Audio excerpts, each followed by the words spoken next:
आप सबको हृदय की गहराई से मेरा प्रणाम, नमस्कार, जोहार। अभी हम जहाँ खड़े हैं ये जगन्नाथपुर मंदिर का टेरेस बोल सकते हैं या फिर टेरेस का बालकोनी बोल सकते हैं। यहाँ से जो व्यू दिखता है ना, बड़ा ही मनोरम है, बड़ा ही दिखने में बड़ा अच्छा दिखता है।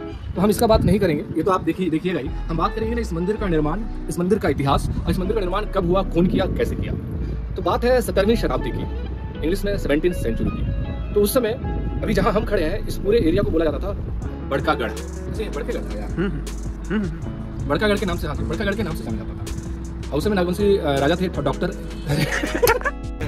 हेलो एवरीवन, बड़ों को नमस्कार, छोटों को आशीर्वाद और अपने एज वाले को सलाम है। अच्छा, ये जो है इसका नाम है दीपक। जय जगन्नाथ प्रभु। हाँ, जय जगन्नाथ। और इसका नाम है सत्या।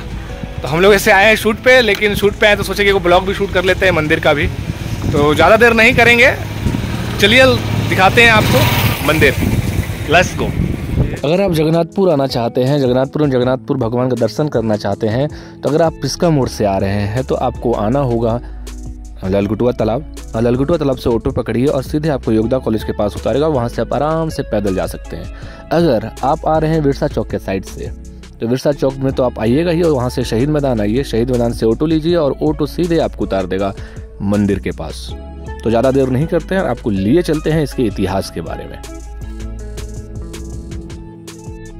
रांची से लगभग 10 किलोमीटर की दूरी पर स्थित है जगन्नाथपुर मंदिर। और आइए ज़्यादा देर नहीं करते हैं, सुनते हैं इसके इतिहास के बारे में। तो हम बात करेंगे कि इस मंदिर का निर्माण कैसे हुआ और इस मंदिर के पीछे का इतिहास क्या है। तो ज़्यादा देर नहीं करते हैं। तो बात है 17वीं शताब्दी की, और अंग्रेजी में कहेंगे तो 17th सेंचुरी की। तो उस समय वर्तमान में जैसे हम अभी जो टेम्पल है वर्तमान में धुरुआ में स्थित है। तो 17वीं शताब्दी में इसे बड़कागढ़ के नाम से जाना जाता था। उस समय नागवंशी राजाओं का यहाँ पे राज चल रहा था। तो एक नागवंशी राजा थे ठाकुर एनीनाथ शाहदेव। तो वो अपने सेवक के साथ जगन्नाथपुरी जाते हैं भगवान के पूजा अर्चना करने, भगवान का दर्शन करने, जगन्नाथपुरी का दर्शन करने। तो जब वो जाते हैं तो उनके जो सेवक हैं, उनके सेवक को भगवान में इतनी भक्ति आ जाती है, इतनी भक्ति में वो लीन हो जाता है ना कि भूखे प्यासे वो भगवान की भक्ति करने लगता है। तो एक दिन वो भूख से व्याकुल हो उठता है, भगवान से प्रार्थना करता है कि भगवान जी कृपा कर मेरी भूख को शांत करें।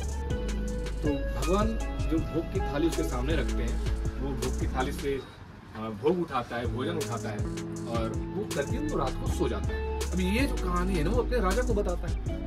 लोग ऐसा कहते हैं कि उसी रात राजा के स्वप्न में जगन्नाथ जी आते हैं, जगन्नाथ भगवान आते हैं और उसे आदेश देते हैं कि वो अपने गढ़ में यानी रांची में अपने विग्रह की स्थापना करे, मंदिर का निर्माण करे। और 16 रांची से करीब 10 किलोमीटर पर ठीक वैसा ही मंदिर बना जैसा पुरी में था।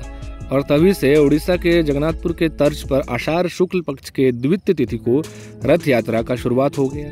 अब इसमें भारी संख्या में भक्त शामिल होते हैं और विशाल मेला भी लगता है। 25 दिसंबर 1691 में मंदिर का निर्माण कार्य पूरा होने के बाद पूजा अर्चना के लिए एक व्यवस्था बनाया गया। हर वर्ग के लोगों को मंदिर से जोड़ा गया। अलग अलग काम का जिम्मा अलग अलग जाति के लोगों को दिया गया। अब इसके पीछे ठाकुर एनीनाथ शाहदेव की मंशा समाज को जोड़ने का था। उन्होंने उरांव परिवार को मंदिर की घंटी देने की जिम्मेवारी और साथ ही साथ भोग और तेल की जिम्मेदारी सौंपी।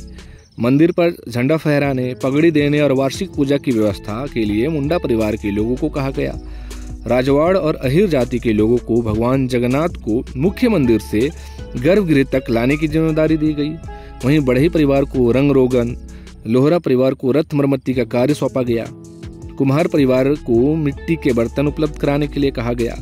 और उस समय जो व्यवस्था बनी थी उसी के अनुसार आज भी सभी जाति के लोग अपने अपने जिम्मेवारी का निर्वहन कर रहे हैं।